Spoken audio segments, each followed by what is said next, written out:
Interferência em assuntos internos do país.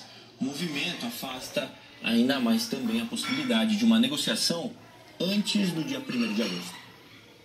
A crítica foi feita em discurso do secretário de Assuntos Econômicos e Comerciais do Itamaraty, embaixador Philip Fox Drummond. Ao Conselho Geral da OMC, o enviado do governo brasileiro classificou as medidas anunciadas por Donald Trump como arbitrárias. Afirmou que se tratam de violações generalizadas das regras do comércio internacional e que é preocupante o uso das tarifas como uma ferramenta de interferência nos assuntos internos de outros países. Integrantes do governo brasileiro passaram a focar nas negociações para evitar o tarifaço de 50% previsto para começar em 1º de agosto. Na avaliação do Itamaraty, a estratégia pode criar condições para uma reunião formal entre os dois países. Outra ação é evitar críticas públicas ao governo americano. E com a proximidade do tarifaço, empresários e associações estão preocupados com o destino dos alimentos que são exportados aos Estados Unidos. A manga, a uva e frutas processadas como o açaí são as que mais dependem do mercado norte-americano, destino de 90% das exportações brasileiras. Segundo a Associação Brasileira de Produtores e Exportadores de Frutas, esses setores exportaram aos Estados Unidos mais de 800 milhões de reais no ano passado. Para o suco de laranja, a nova tarifa representa um aumento de 533% nos tributos e pode consumir até 70% do valor do produto.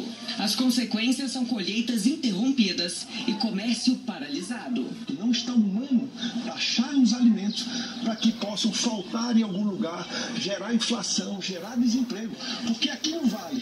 Se nós não colhermos, vai haver uma demissão em massa. Empresários, diplomatas e economistas defendem que a negociação é a única saída para a crise e que ameaçar os Estados Unidos com retaliação pode ser ainda mais prejudicial para a economia brasileira.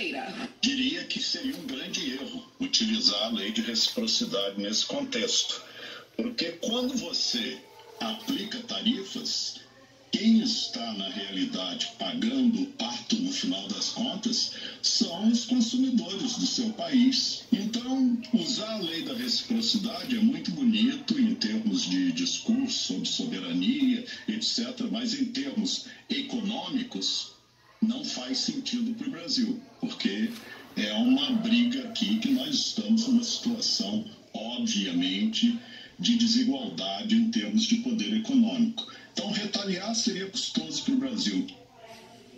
A tarifa anunciada pelo presidente Donald Trump pode provocar perdas de 32 bilhões de reais para o agronegócio brasileiro. O Amarildo é criador de gado em Bela Vista de Goiás. Os animais abastecem frigoríficos habilitados para exportar para os Estados Unidos. Eu acho que pegou todos nós brasileiros de surpresa, né? Principalmente nós do agronegócio, não esperávamos por essa decisão aí do governo americano. Desde o início das taxações anunciadas pelo presidente Donald Trump em abril, as exportações de carne bovina brasileira para os americanos despencaram quase 80%. A nova alíquota de 50% causa apreensão no setor.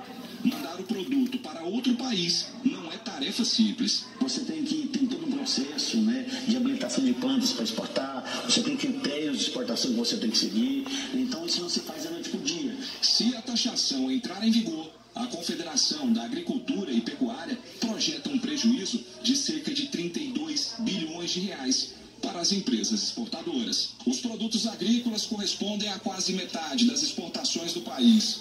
No ano passado, o agronegócio brasileiro vendeu aos Estados Unidos o equivalente a 67 bilhões de reais.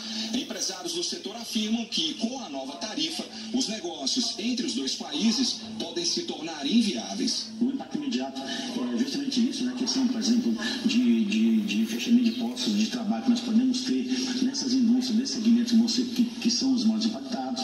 O Amarildo ainda tem esperança de um acordo entre os países. Eu acho que tanto os produtores aqui no Brasil como os consumidores americanos têm interesse em resolver essa situação. Por quê? Porque o Brasil ele é muito importante nessa questão alimentar no sentido mundial. Durante um discurso em Washington, o presidente americano aproveitou para dar um recado aos países que ainda não fecharam acordos comerciais com os americanos. Sem citar nominalmente o Brasil, Trump disse que os países na mira do tarifaço não desenvolvem uma boa relação com os Estados Unidos e que, por isso, serão sobretaxados em 50%. O presidente também indicou que pretende adotar tarifas de 15% para países que mantêm boa relação com os americanos, como está no acordo fechado nessa semana com o Japão.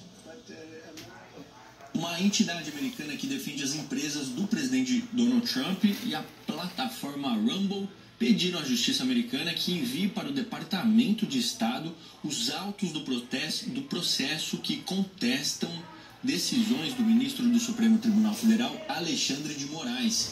A ideia é fornecer ao governo americano argumentos para aplicar sanções contra o ministro. Segundo o processo, o magistrado desrespeitou leis americanas ao exigir a remoção de conteúdo ou a suspensão de perfis em redes sociais nos Estados Unidos. O congelamento de bens de Moraes em território americano está entre as punições cabíveis. Muito bem, agora a gente traz notícias.